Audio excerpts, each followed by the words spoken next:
રાજકોટમાં આટલી કલાકમાં આટલા ઇંચ વરસાદ પડ્યો, પણ આ કેવી રીતે મપાય, કઈ જગ્યાએથી મપાય, ચાલો એ તમને જણાવું. મારું નામ Dharmrajsinh Jadeja, fire બ્રિગેડમાં leading fireman તરીકે ફરજ બજાવું છું. હવે આપણે ફાયર બ્રિગેડમાં જે વરસાદનું માપવાનું મશીન છે એ મેન્યુઅલી મશીન છે.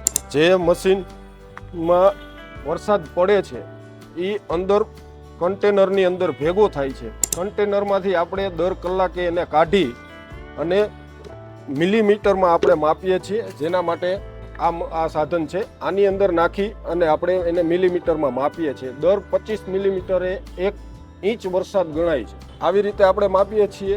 ત્રણેય ઝોન વાઇઝ અલગ અલગ જગ્યાએથી વરસાદને માપવા માટે 3 ફાયર સ્ટેશન ઉપર અલગ અલગ જગ્યાએ આવા મશીન રાખવામાં આવે છે. બીડીપરા ફાયર સ્ટેશન ઉપર છે અને કાલાવડ રોડ ફાયર સ્ટેશન ઉપર છે.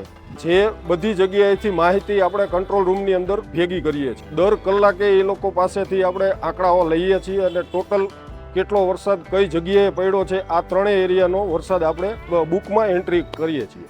જ્યારે વરસાદ પડે છે ત્યારે પાણી બધું આની અંદર આવી રીતે ભેગું થાય છે, જેને આપણા ફાયરમેન કે કોઈ પણ માણસ આવી ફાયર બ્રિગેડનો આ ઉપરથી ઢાંકણું હટાવી અને અંદરથી બોટલ કાઢી અને પાણીને એકત્ર કરે છે. પછી આની અંદર આપણે કેટલું વરસાદ પડ્યો છે એ માપવા માટે આપણે આની અંદર એને જોવા માટે નાખીએ છીએ.